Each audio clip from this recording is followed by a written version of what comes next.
Health Matters with Paul Rosen. There is hope out there. And you're doing better. I'm telling people there's an exact plan for you.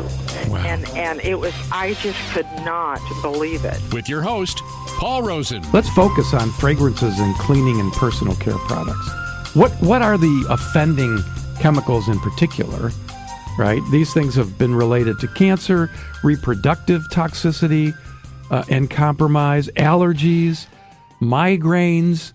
Wow, the list just goes on. Parabens, P-A-R-A-B-E-N-S, are synthetic preservatives known to interfere with hormone production and release. Our own hormone production and release. Parabens. Phthalates, which are basically spelled P-H-T-H-A-L-A-T-E-S.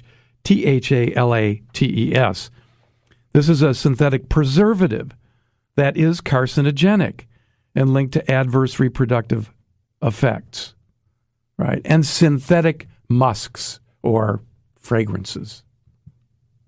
These are linked to hormone disruption and are thought to persist and accumulate in breast milk, body fat, umbilical cord blood, and, of course, the environment. So let's expand on that a little bit. If you're disrupting the production of hormones, you're going to do bad things to your body, right? Your hormones. Yeah, I mean, the phthalates are known to damage the male reproductive system. Oh, you should have said that first. Everybody's going to be worried about that now. That's artificial muscles accumulate in the body is going to be found, as I said, in breast milk and so forth.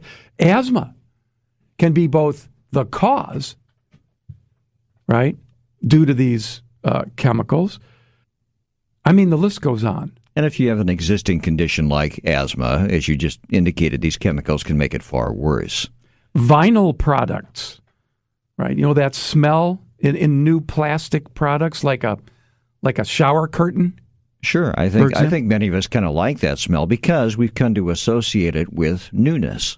Well, these vinyl chloride products are also found in detergents, of course, hoses of various stripes and nature, raincoats, adhesives, air fresheners, toys, and even in some soaps, shampoos, lotions, and nail polish. Okay, you mentioned polyvinyl chlorides. You mentioned things like raincoats. Now we're getting to clothing. The clothing we wear even is bad for us, maybe, if it has these particular chemicals in it.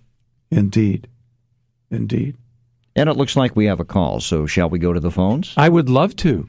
Okay, there's not a name listed here. It just says wireless caller. Hello, so, hi. Good morning, caller. You're on the air with Paul Rosen. Are you there? Yes, I am. Hi. This is Ann. I have a question about... Sure, Ann. Sort of a ergonomic, environmental type question. Sure. I may be moving to a new building that's being built. It's a brand new building with my employer. And there's going to be new carpeting, new furniture. Everything is new there. And I'm wondering, what should I be looking out for, and how can I protect myself or even detox from some of the things that I might be exposed to? That's what would it be, and how can I get clean from them? That's a great question. Well, first of all, you can get some various types of plants, live plants that you can put in the atmosphere. In your space, and they will be very useful in taking things out, like formaldehyde, for example. Believe it or not, they actually absorb formaldehyde. They absolutely actually absorb formaldehyde.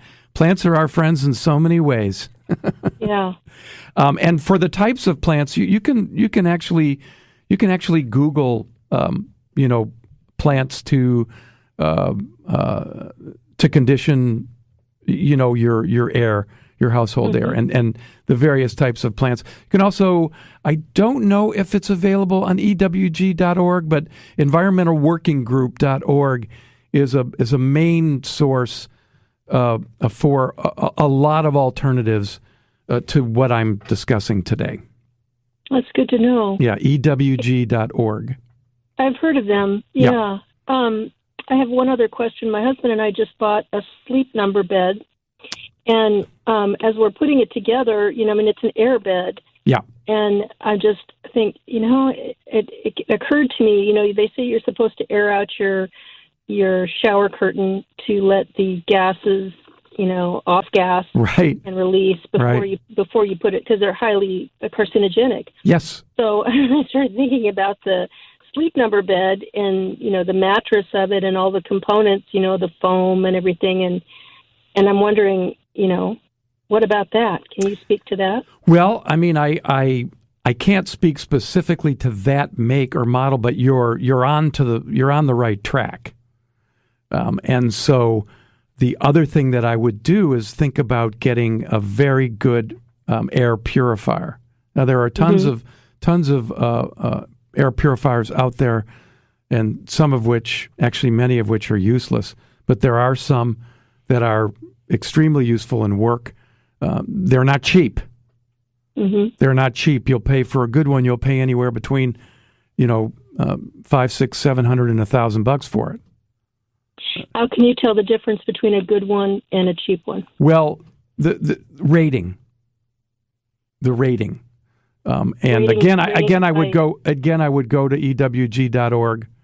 Okay. And then do some research on the web, and you'll and look at the specifics of what the air purifiers filter out and what they don't. Yeah. And so, you'll have to come. There are different products out there, so I can't say buy this one. Mm-hmm. Because you might not be able to afford $1,500. I don't know. It's a lot of money, but the truth of the matter is, when I'm working with people who are suffering from all different kinds of functional illnesses, these are the kinds of things that they start to put their money in rather than chocolate chip cookies. Yeah. Thank you so much. I hope that helps. It does. Thank you. You're welcome. Thanks for calling. You can get cloth shower curtains that are made out of, cotton. A little more expensive, maybe? They are a little bit more expensive, but they're totally worth it. They also last longer. Totally washable. But you'll have to get the right detergent to wash your cloth shower curtains, right? Yeah, that's easy. Okay. That's easy. Actually, we use... one soap that you can use for just about everything you clean in the house is Dr. Bronner's. Brauners? Bronners. Of course, it was the easier way, right. So I went the more German difficult way. Well, who wouldn't? Well, anyway, Dr. Bronner's. Bronner's. And get there are a number of different options. Get the almond soap, Why is that? Is that healthier in some way? Because, again, it contains some scents. Like, for example, people think, mint. Let's have mint around. Sure. Problem is that mint is very caustic for thyroids. It has a hyperstimulatory effect on thyroids. So, again, to use this... And if you've got migraine problems, mint is not what you want to be around, for example. To use this as an example, that almond scent is natural? In this case, in yes. Dr. Bronner's product? Yes. And you are not a paid spokesperson for Dr. Bronner at all? No, I'm paying to use the product. No, okay. Well, there you go. You're a satisfied customer, in other words. Yeah. So that gets to the point again. So you asked, what could you use to clean we use it to wash our clothes. We use it to wash, to clean the bathroom. We use them to clean the floors. So all those things and, of course, cleaning a bathroom. All those things vinegar. For which... Vinegar. No kidding? Vinegar. That's a pretty harsh smell. For a very short period of time. Okay. But also an extremely effective antiseptic. But there you hit it again, Paul. I think some people may hear that and say, eesh, I don't want vinegar. I don't want that scent around my bathroom, even for a short period of time. Doesn't stay. Okay. Well, fair enough. Doesn't stay. That sounds very old school, like very old-fashioned, like maybe our grandmothers had it right all along. Well, there were things that cleaned bathrooms before, our quote-unquote chemical-laden products. Well, what about this? My mother and my grandmother used to put the Arm & Hammer baking soda in the refrigerator. That's also another possibility. Okay. Right? So one is acidic, that's the vinegar. One is alkaline, which is baking soda. And you'll find that one works better than the other, right, depending on what you're cleaning. Baking soda used to be kind of a catch-all product. You could use it for cleaning, but it's also a scent killer. So old school, again, you would put an open package of that in your refrigerator, and it would kill the scents in there. Mm-hmm. Exactly. Although I suppose if you're not saving that casserole from 8 weeks ago, you wouldn't need the baking soda necessarily in your refrigerator. But it does work. I can speak from experience on that. Yeah, it definitely works. It definitely works. So those are some alternatives.